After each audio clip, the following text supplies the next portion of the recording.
Ini dimulai dengan memperlihatkan Thomas yang saat itu berniat untuk mengakhiri hidupnya. Beruntung niat itu gagal karena ternyata Arthur telah mengosongkan peluru di dalam pistolnya. Lizzie yang melihat Thomas seperti ini merasa sangat kecewa. Ia menyebut Thomas sebagai pengecut karena ingin mengakhiri hidup tanpa memikirkan nasib keluarganya. Sesampai di rumah, Thomas mendapatkan telepon dari seorang wanita. Ia telah mengirimkan 3 jenazah yang tewas di acara orasi kemarin. Ketiga jenazah itu adalah Barney, Abrama, dan juga Polly Gray. Kematian Polly tentu saja membuat semua keluarga Shelby sangat bersedih. Michael bahkan bersumpah akan membalas dendam atas kematian ibunya. Namun target Michael bukan pembunuh ibunya, melainkan Thomas Shelby. Ia merasa ibunya tewas akibat ambisi Thomas yang terlalu besar. 4 tahun kemudian, Thomas mengunjungi sebuah hotel di Pulau Miquelon, Prancis. Di sana, Thomas menyampaikan pada resepsionis bahwa ia telah memesan ruang rapat untuk pertemuan penting. Saat diminta menunggu, Thomas hanya memesan segelas air mineral. Karena diketahui sudah 4 tahun ini, Thomas memang tidak pernah meminum alkohol lagi. Tak lama kemudian, seorang lelaki Prancis bernama Jean datang mendekati Thomas. Ia pun meremehkan Thomas karena hanya memesan air mineral. Kemudian Thomas memberikan kartu nama untuk memperkenalkan diri, namun kartu namanya itu malah dibakar. Kemudian Jean menuduh Thomas sebagai orang yang telah membuat ia dan kelompoknya kehilangan pekerjaan. Ia terus-menerus mencari masalah hingga Thomas pun kehilangan kesabaran. Thomas membuat semuanya terkejut karena ia mengeluarkan pistol yang siap membunuh siapapun yang berani macam-macam dengan Peaky Blinder. Setelah itu Thomas pun dibawa ke ruangan pertemuan. Di sana ia bertemu dengan Michael dan juga kelompoknya. Sejak kematian Polly, Thomas dan Michael memang tidak pernah berkomunikasi satu sama lain. Meskipun begitu, mereka sama-sama telah membunuh semua orang yang terlibat dalam pembunuhan Polly Gray. Kini Thomas menemui Michael karena ingin menawarkan pekerjaan kepadanya. Ia berencana ingin memanfaatkan para lelaki yang kehilangan pekerjaan di pulau ini untuk tergabung ke dalam bisnis perdagangan opium murni. Opium itu akan didistribusikan melalui pulau ini menuju Boston, Amerika Serikat. Kelompok Michael tidak bisa memutuskan hal ini begitu saja. Mereka akan menyerahkan proposal bisnis Thomas kepada petinggi mereka yang ada di Amerika bernama Jack Nelson. Dan tak disangka Jack Nelson ternyata adalah paman dari Gina Gray. Setelah itu, Thomas pun disuguhkan segelas whisky. Namun saat ia berkata kalau ia sudah tidak minum alkohol, Michael dan kelompoknya malah menertawakan Thomas. Thomas berusaha menahan amarahnya karena ia tidak ingin bisnis mereka menjadi terganggu. Thomas kemudian memberitahu kelompok Michael bahwa di dalam kelompok mereka ada informan yang bersembunyi. Pria itu memiliki tato dengan simbol hati bertuliskan Maria. Dalam sekejap mereka semua pun terdiam mendengar perkataan Thomas. Mereka sama sekali tidak menyangka dan merasa telah dipermalukan oleh Thomas. Setelah pertemuan itu, Thomas menghubungi seorang polisi di pelabuhan dan melaporkan bahwa Michael akan menaiki kapal dengan opium di dalam kopernya. Akibat laporan itu, Michael akhirnya ditangkap dan dipenjara setelah tiba di Boston. Gina kemudian mengunjungi suaminya di penjara dan meyakinkan bahwa pamannya akan segera membebaskan Michael. Sesampai di rumah, Gina dikunjungi oleh Thomas. Gina menyampaikan pada Thomas bahwa pamannya Jack Nelson telah membeli lisensi Amerika untuk penyulingan whisky dalam perjalanan ke London bersama dengan presiden. Di mana itu artinya Jack akan menguasai seluruh perdagangan whisky di Amerika. Karena Gina juga benci pada Thomas, jadi ia pun sengaja mengatakan bahwa pamannya telah menolak proposal bisnis yang diajukan oleh Thomas. Mendengar hal itu, Thomas tetap tidak gentar. Ia menyerang Gina dengan mengatakan bahwa ia adalah orang yang telah memasukkan Michael ke dalam penjara. Dan untuk urusan bisnis dengan Jack, ia sama sekali tidak masalah jika Jack menolak berbisnis dengannya.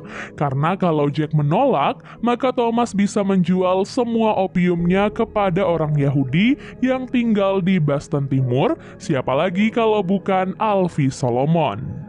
Jika hal itu terjadi, maka dapat dipastikan bahwa bisnis Jack yang ada di Amerika akan tersingkirkan.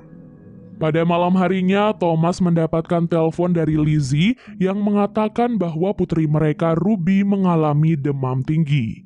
Lizzie meminta Thomas untuk tidak perlu khawatir karena ia baru saja telah memanggilkan dokter untuk memeriksa keadaan Ruby.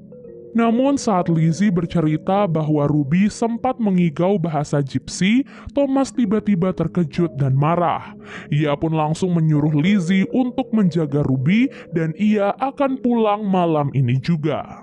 Thomas tahu betul bahwa bahasa itu memiliki arti pertanda buruk yang akan segera terjadi. Sebelum kembali ke Birmingham, Thomas menyempatkan waktu untuk menemui Michael. Ia mendapatkan informasi dari surat pengiriman Presiden Amerika dan juga wanita simpanan Jack bahwa mereka berencana menahan Michael lebih lama. Jika Michael benar-benar ingin dibebaskan lebih cepat, maka Thomas menyarankan agar ia mau berbisnis dengannya. Michael tidak bisa percaya pada Gina sepenuhnya, karena ia mendapatkan informasi bahwa Gina, Jack, wanita simpanan Jack, presiden dan istrinya sebentar lagi akan berangkat ke Liverpool dan meninggalkan Michael terkurung di dalam penjara. Keesokan harinya, Thomas akhirnya tiba di rumah. Ia merasa cukup lega saat melihat Ruby sudah membaik. Namun meskipun begitu, ia tetap membawa Ruby ke dokter untuk memeriksa kondisinya sekali lagi. Setelah menjalani proses pemeriksaan, dokter menyatakan Ruby dalam keadaan baik-baik saja dan tidak ada yang perlu dikhawatirkan. Lizzie berharap kabar ini bisa membuat Thomas lebih tenang untuk beristirahat. Namun nyatanya Thomas Shelby bahkan tidak punya waktu untuk tidur karena masih ada bisnis penting yang harus ia urus. Lizzie benar-benar muak dengan bisnis Thomas yang tak kunjung selesai. Sudah saatnya Thomas beristirahat dan berlibur bersama keluarga. Bukti dari kualitas tidur yang buruk, Thomas mengalami kejang-kejang dan halusinasi. Ia terus dihantui oleh kisah peperangannya saat berada di Prancis. Lizzie yang terbangun kemudian berusaha menyadarkan Thomas. Setelah sadar, Lizzie membantu Thomas untuk mengobati luka di punggungnya. Karena tak ingin Lizzie khawatir, Thomas mengatakan kalau ia baik-baik saja. Apalagi setelah ia berhenti mengonsumsi alkohol, tubuhnya terasa jauh lebih sehat. Ia berjanji setelah kesepakatan bisnisnya selesai, ia akan beristirahat dan Peaky Blinders juga akan beristirahat. Keesokan malamnya, Thomas memberikan orasi di hadapan ratusan serikat buruh di Birmingham. Ia merobek kertas bertuliskan silence atau bungkam sebagai tanda bahwa ia dan mereka semua akan mulai menyuarakan aspirasi mereka. Ia berjanji akan mewakili mereka untuk menyampaikan semua aspirasi itu di hadapan anggota dewan. Setelah menyampaikan orasi, Thomas dihampiri oleh seorang wanita bernama Laura McKee atau Kapten Swing. Yap, dia adalah orang yang sebelumnya menangkap Michael di atas kapal. Kedatangannya ke sana mewakili kelompok Ira untuk menyampaikan pada Thomas bahwa kelompoknya bertanggung jawab atas kematian Polly. Laura pun menyebutkan kalau sosok pemimpin Peaky Blinders itu kini sudah mulai melemah. Tuduhan itu sejalan dengan bagaimana citra Thomas di mata publik. Thomas yang mendengarnya lantas mengeluarkan beberapa surat dari sakunya. Ia seolah-olah menepis perkataan Laura dengan menunjukkan beberapa surat rahasia milik Jack Nelson, termasuk sebuah surat rahasia yang berkaitan dengan Presiden Amerika. Laura yang melihatnya tentu saja sangat terkejut. Ternyata sosok Thomas Shelby masih belum berubah sedikit pun. Beberapa hari lagi, Jack Nelson dan rombongannya diketahui akan datang ke London untuk membeli lisensi perizinan impor alkohol. Selain itu, Jack ternyata juga tertarik untuk mencari informasi tentang ideologi fasisme. Disinilah Thomas ingin Laura bekerja sama dengannya untuk membantu Jack Nelson. Nantinya setelah Jack tiba di London, ia akan mengatur pertemuan antara Jack Nelson dengan Oswald Mosley. Nah, selanjutnya ia akan menawarkan Dublin kepadanya melalui perantara Laura. Dengan begitu, pengiriman opium mereka menuju ke Boston akan berjalan lancar. Laura yang mendengar semua rencana Thomas hanya bisa terdiam, dan pada akhirnya ia pun setuju dengan penawaran tersebut. Setelah kematian Polly, Ada terpaksa menggantikan perannya. Ia menemui Thomas untuk menyampaikan bahwa Arthur kini telah kecanduan opium. Di saat seperti itu, Ada tentu saja membutuhkan kehadiran Thomas. Namun di sini, ia mendapati Thomas telah melewati batas dalam berbisnis dan justru membahayakan dirinya sendiri. Thomas kemudian pergi mengunjungi Alfie Solomon di tempat persembunyiannya. Kedatangan Thomas tentu saja membawa kesepakatan bisnis dengan Alfie. Ia berencana menjual 5 ton opium murni yang sekarang masih tersimpan di sebuah gudang yang ada di Liverpool. Alfie kemudian menanyakan harga yang Thomas inginkan sebagai tanda bahwa ia setuju dengan bisnis tersebut. Sementara itu di penjara, Gina menemui Michael untuk berpamitan. Ia meyakinkan bahwa pamannya akan membantu Michael keluar dari penjara. Selain itu, pamannya juga berjanji akan membantu Michael untuk membunuh Thomas dengan tangannya sendiri. Pada malam harinya, Thomas dan Lizzie menghadiri agenda rapat dengan Dewan Fasisme.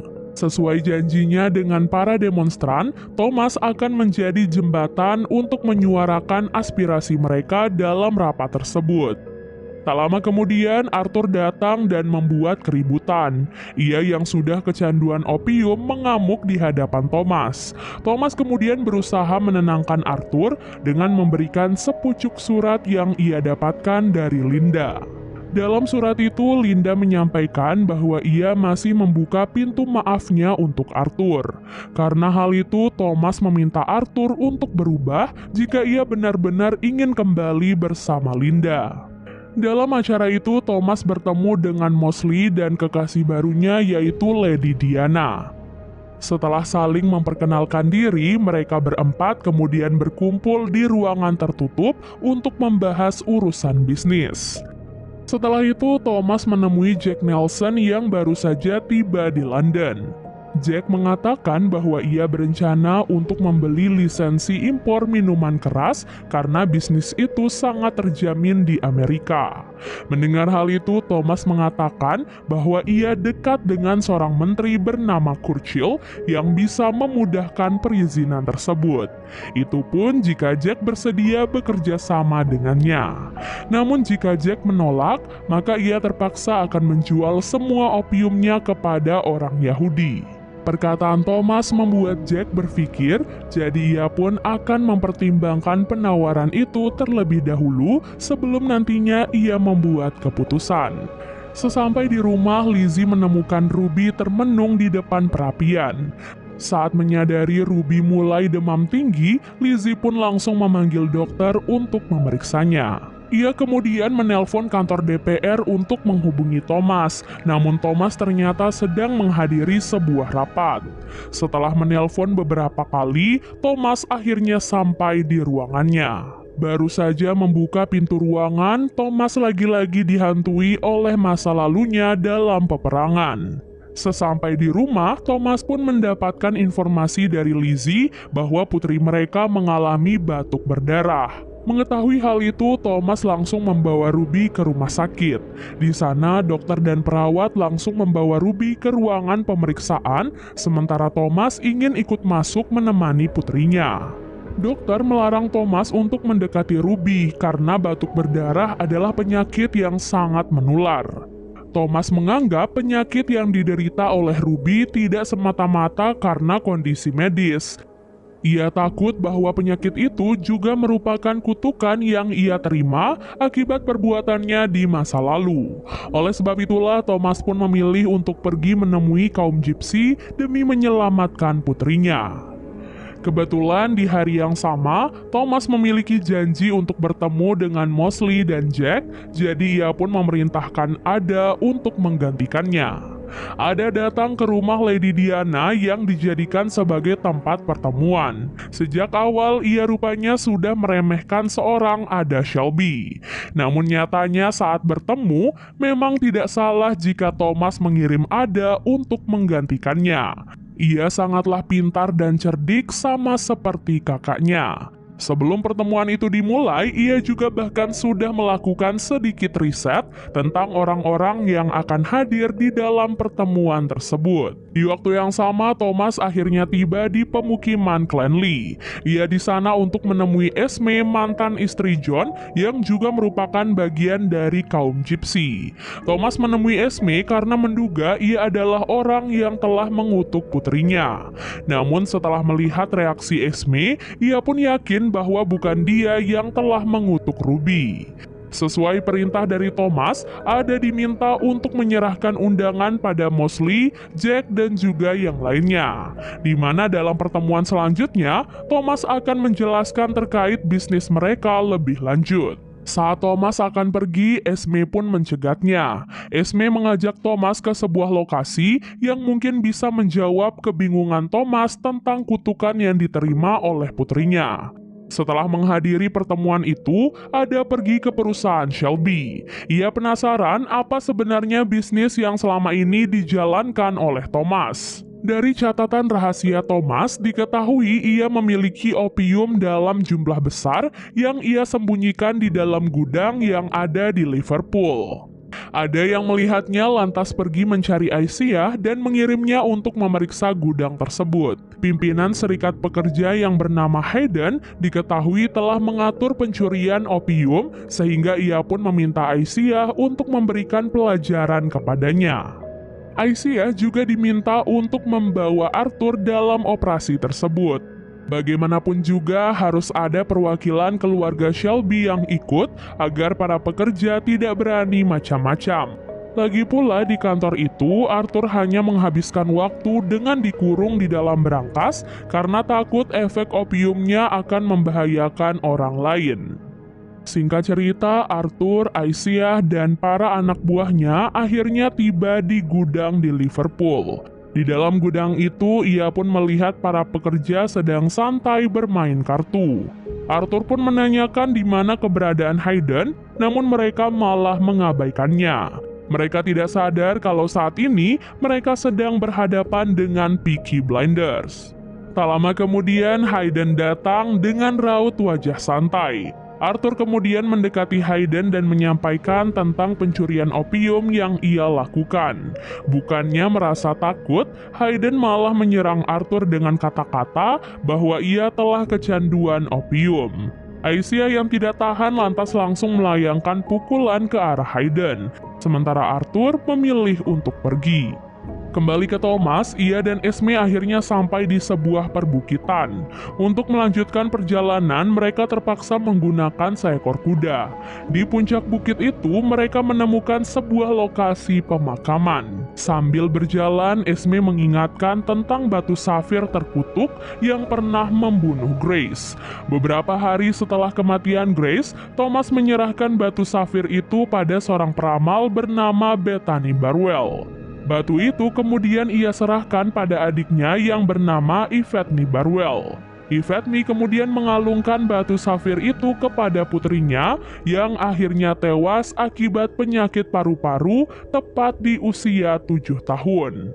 Hal ini pun membuat Thomas semakin yakin bahwa Yvette adalah orang yang telah mengutuk putrinya. Dan semua ini karena masa lalu yang dijalani oleh Thomas. Thomas berniat mencari keluarga Barwell untuk meminta maaf agar mereka mau menarik kutukannya.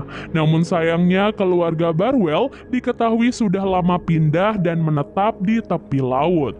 Thomas pun meminta bantuan Esme untuk mencari mereka dan ia berjanji akan melakukan apapun asalkan Ruby bisa diselamatkan. Pada malam harinya, Thomas kembali ke rumah sakit.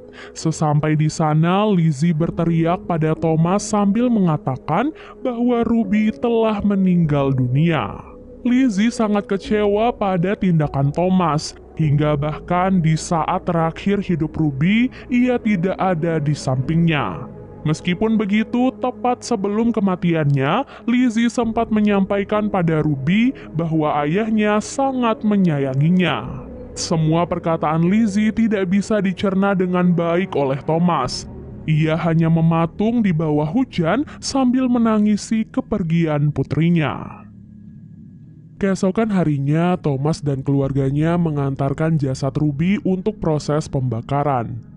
Tentu saja momen ini adalah momen yang paling berat terutama bagi Thomas dan juga Lizzie. Thomas bahkan sampai bersumpah akan membalas kutukan keluarga Barwell yang telah merenggut nyawa putrinya. Dengan bantuan dari Esme, Thomas akhirnya bisa menemukan pemukiman keluarga Barwell. Di sana ia pun langsung membunuh Yvette dan juga beberapa prajurit. Setelah melakukan balas dendam, Thomas memberikan imbalan untuk Esme. Esme kemudian menyampaikan bela sungkawa atas kepergian Ruby. Namun ia memiliki satu informasi penting untuk Thomas. Setelah kehilangan satu anaknya, Tuhan telah mengirimkan anak lainnya. Dahulu Thomas diketahui pernah memiliki hubungan dengan seorang gadis bernama Zelda.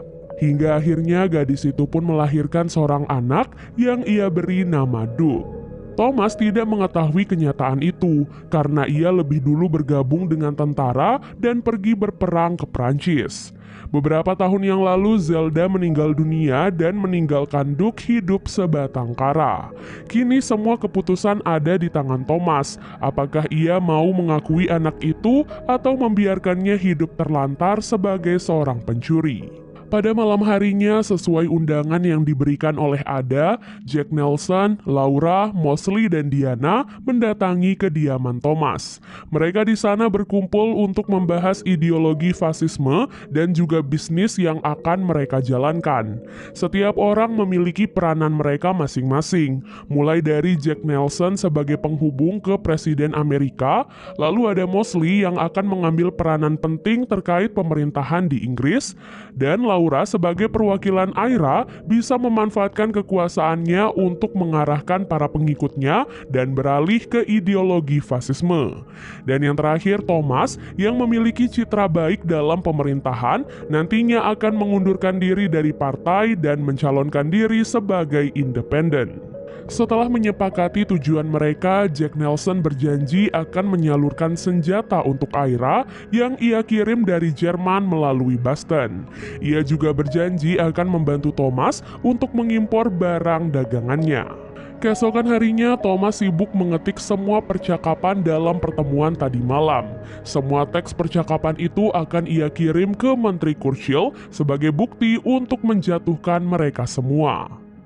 Setelah itu, Thomas pun mendapatkan telepon dari bawahannya yang menyampaikan bahwa ia baru saja memergoki Mosley keluar dari apartemen Gina. Informasi itu pun dimanfaatkan oleh Thomas untuk mengancam Gina. Thomas berkata jika Jack Nelson mengetahui hal ini, maka ia tidak akan segan-segan menyingkirkan Gina. Hal ini pun membuat Gina takut mendengar ancaman Thomas. Jika Gina tidak mau berita ini sampai di telinga Jack Nelson, maka ia harus menuruti keinginan Thomas. Ia diminta untuk ikut bersama Mosley ke Berlin menemui anggota senior pemerintahan yang ada di Jerman. Ia ingin tahu apa yang akan mereka bahas dan keputusan apa yang akan mereka ambil. Keesokan paginya, dokter pribadi Thomas yang bernama Dr. Halford datang mengunjungi Thomas. Ia mengantarkan hasil ronsen terkait penyakit yang Thomas derita. Memang Thomas dinyatakan tidak tertular tuberkulosis seperti Ruby, namun dokter menemukan adanya tuberkuloma yang bersarang di otak Thomas. Hal inilah yang membuat Thomas sering merasa pusing, kejang-kejang, hingga berhalusinasi. Tuberkuloma memang tidak menular pada orang lain, namun penyakit itu tidak bisa disembuhkan. Sangat disayangkan, dokter memperkirakan hidup Thomas hanya tersisa 18 bulan lagi. Sejenak Thomas mengingat perkataan Polly di dalam mimpinya, di mana ia dan Michael akan berperang dan salah satu dari mereka akan mati. Thomas berusaha menutupi kenyataan ini agar keluarganya tidak mengetahui penyakitnya itu. Ia berniat akan segera menyelesaikan bisnisnya dan pergi mengasingkan diri sampai ajal menjemput. Setelah itu, Thomas mengunjungi sebuah kedai Tiongkok yang menjual opium. Ia memerintahkan pemilik kedai untuk menyerahkan semua opium yang ia miliki dan melarang keras adanya transaksi opium di daerah tersebut. Thomas bahkan mengancam akan meratakan tempat itu dengan bom apabila pemilik kedai masih berani menjual opium. Saat Thomas beranjak pergi, istri pemilik kedai berkata kalau bom yang Thomas bawa sepertinya palsu. Hingga akhirnya Thomas pun melakukan hal ini. Yap, Thomas tidak akan pernah main-main dengan perkataannya. Hal inilah yang membuat ia ditakuti dan disegani oleh semua orang. Thomas kemudian mengumpulkan keluarganya. Ia di sana ingin mengumumkan beberapa hal penting, mulai dari pernikahan Finn dengan seorang wanita bernama Mary sampai perkenalan Duke sebagai darah dagingnya. Semua orang terkejut dengan informasi itu, terutama Lizzie. Arthur pun diberikan tugas untuk mengawasi Duke dan mengajarkannya bagaimana cara kerja Peaky Blinder. Pada malam harinya, Arthur, Finn, Billy, dan Duke memanggil seorang wasit yang tidak mau memanipulasi perjudian bola. Sang wasit bersikeras tak ingin berbuat curang berapapun bayarannya. Hal itu pun tentu saja membuat Arthur geram. Ia sampai menyuruh si wasit untuk melaporkan mereka ke polisi. Tentu saja para polisi tidak akan membela wasit itu karena Peaky Blinders sudah membayar mereka bahkan sebelum pertandingan bola dimulai. Alhasil, Arthur pun menyerahkan tugas selanjutnya pada Billy untuk menghabisi nyawa wasit tersebut. Meskipun pada awalnya Billy tidak mau, namun Arthur terus memaksanya. Untuk pertama kalinya, Duke menyaksikan bagaimana cara kerja Peaky Blinder. Ia merasa semua itu tidak adil, sehingga ia pun memilih untuk pergi dari ruangan tersebut. Setelah melakukan pembunuhan untuk pertama kalinya, Billy merasa sangat frustasi. Ia yang sedang menenangkan diri di sebuah pemandian, tiba-tiba didatangi oleh Jack Nelson. Jack Nelson memaksa Billy untuk menjadi mata-mata di Peaky Blinders. Ia berencana ingin menghabisi Arthur Shelby dan Billy harus membantunya. Karena tidak ingin dibunuh, Billy pun akhirnya terpaksa menerima perintah Jack Nelson. Sementara itu di bar Garrison, Arthur terkejut melihat kedatangan Linda. Ia langsung bersimpuh di kaki Linda dan meminta maaf atas semua yang telah terjadi. Ia meminta bantuan Linda agar mau membantunya lagi menjadi orang yang lebih baik. Keesokan harinya, Charlie membawa Duke ke hadapan Thomas. Ia berkata bahwa Duke telah mencuri sebuah mobil dan sejumlah uang taruhan milik Peaky Blinders. Thomas kecewa pada tindakan Duke. Ia tidak masalah jika Duke mencuri pada orang lain, tapi tidak pada dirinya. Ia pun memberikan sejumlah uang untuk Duke dan memberikannya pilihan, apakah ia ingin tetap menjadi pencuri atau mulai bekerja di kandang kuda. Mendengar perkataan ayahnya itu, Duke pun memilih untuk tetap bekerja di sana. Di rumah, Lizzie penasaran dengan obat yang selalu dikonsumsi oleh Thomas. Thomas lagi-lagi memilih untuk merahasiakan penyakitnya dan berkata bahwa obat itu hanyalah pereda nyeri. Malam ini mereka berdua memiliki agenda untuk bertemu dengan Jack Nelson. Dalam pertemuan itu, Thomas mengatakan bahwa ia akan segera pergi ke Kanada untuk mengambil pembayaran senilai $5 juta. Seperti tamu yang tidak diundang, Mosley dan Diana tiba-tiba datang ke rumah Thomas. Mereka beralasan ingin mengucapkan salam perpisahan pada Jack Nelson yang diketahui akan segera kembali ke Amerika. Di tengah percakapan mereka, Diana mulai menyinggung perihal hubungannya dengan Thomas. Lizzie yang mendengar hal itu merasa muak, jadi ia pun memilih untuk pergi dari pertemuan itu. Mosley kemudian menyinggung Lizzie yang dianggap tidak pantas menjadi pasangan Thomas. Tidak terima istrinya direndahkan, Thomas pun berkata, memang Lizzie tidak pantas menjadi pasangan lelaki jahat seperti dirinya yang juga memiliki teman-teman jahat seperti mereka semua. Di waktu yang sama, Michael akhirnya dibebaskan dari penjara. Kini ia pun akan mulai melancarkan aksinya yang berniat membunuh Thomas Shelby dengan tangannya sendiri. Keesokan harinya, Lizzie berpamitan pada Thomas karena ia sudah tidak sanggup lagi menjadi istrinya. Charles yang tahu Lizzie akan pergi memilih untuk ikut bersama ibu sambungnya itu karena ia merasa Lizzie lebih menyayanginya daripada ayah kandungnya sendiri.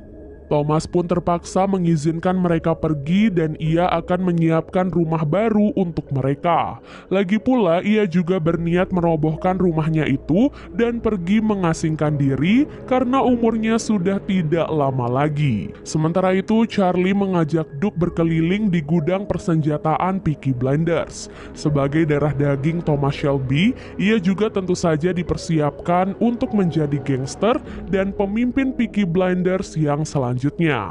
Sebagai persyaratan menjadi gangster, Charlie bertanya apakah Duke pernah membunuh seseorang atau tidak.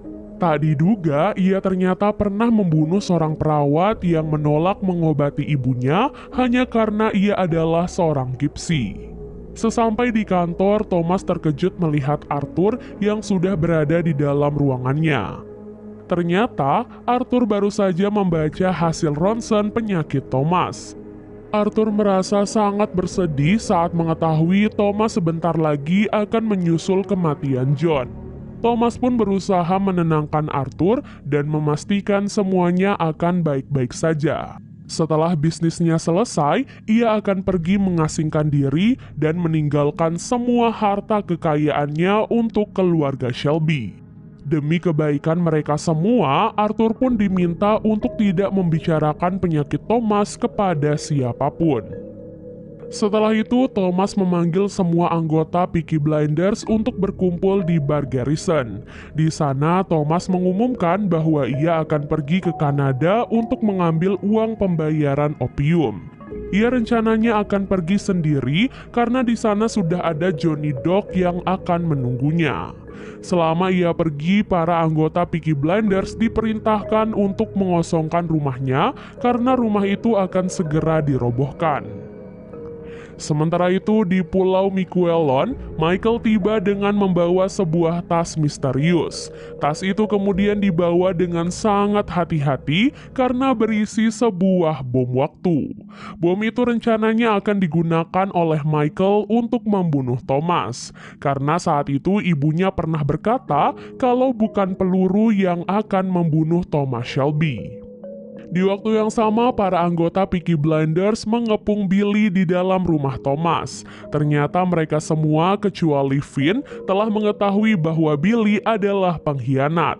Finn yang belum mengetahui kebenarannya menolak untuk membunuh Billy. Hingga akhirnya Duke yang mengambil alih tugas tersebut. Rencana pembunuhan Arthur juga terjadi di malam yang sama. Malam itu, Arthur yang diketahui berada di bar Garrison terlihat didatangi oleh Laura dan kelompoknya. Tak diduga, saat mereka masuk ke dalam bar, mereka tidak menemukan Arthur melainkan Charlie. Siapa sangka Arthur dan Peaky Blinders sudah mengantisipasi penyerangan malam ini. Laura pun terkejut dan segera meminta anak buahnya untuk melancarkan serangan. Serangan itu pun berhasil melukai Arthur di pergelangan tangannya. Hingga akhirnya Jeremiah datang melemparkan gas beracun dan membunuh Laura serta anak buahnya.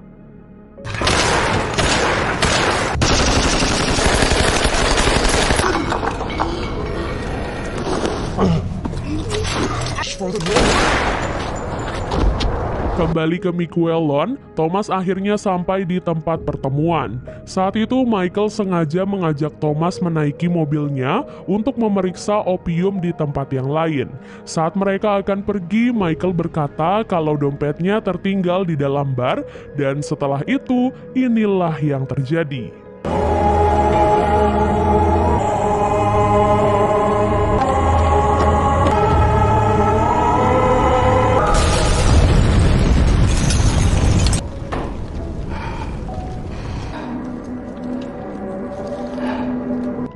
Saat Michael keluar dari bar, ia terkejut melihat Thomas yang ternyata masih hidup.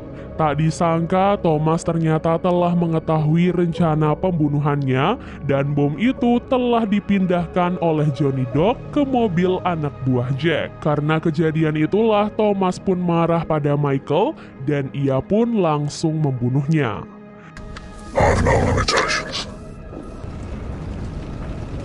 Setelah kembali masuk ke dalam bar, muncullah Alfie Solomons yang bersedia membantu Thomas dalam misi selanjutnya.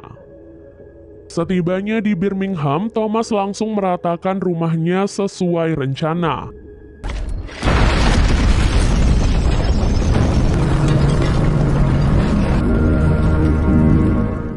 Sebelum mulai mengasingkan diri, ia pun mengumpulkan semua keluarganya. Dalam pertemuan itulah Thomas berpamitan pada keluarganya. Ia berkata inilah waktu yang tepat bagi Thomas untuk beristirahat dari semua kesibukannya selama ini. Tak lupa ia pun meninggalkan pesan agar mereka semua bisa mempertahankan bisnis keluarga Shelby. 1 bulan kemudian, Thomas yang sedang sendirian bermimpi melihat Ruby berlari ke arahnya. Ruby meminta ayahnya untuk tidak bunuh diri karena ia sebenarnya tidaklah sakit. Perkataan Ruby itu diperkuat dengan adanya foto pernikahan Mosley dan Diana yang ternyata juga dihadiri oleh Dr. Holford. Dari sinilah Thomas akhirnya menyadari bahwa Dr. Holford selama ini telah bekerja sama dengan Mosley untuk menekannya. Ia sengaja merusak pikiran Thomas agar berpikir untuk bunuh diri. Thomas bisa saja membunuh Dr. Holford, namun ia tidak melakukan hal itu. Kini dapat dipastikan seorang Thomas Shelby akan kembali ke dunia bisnis dan merebut kembali apa yang menjadi haknya. Dan series Peaky Blinders season yang ke-6 pun akhirnya selesai.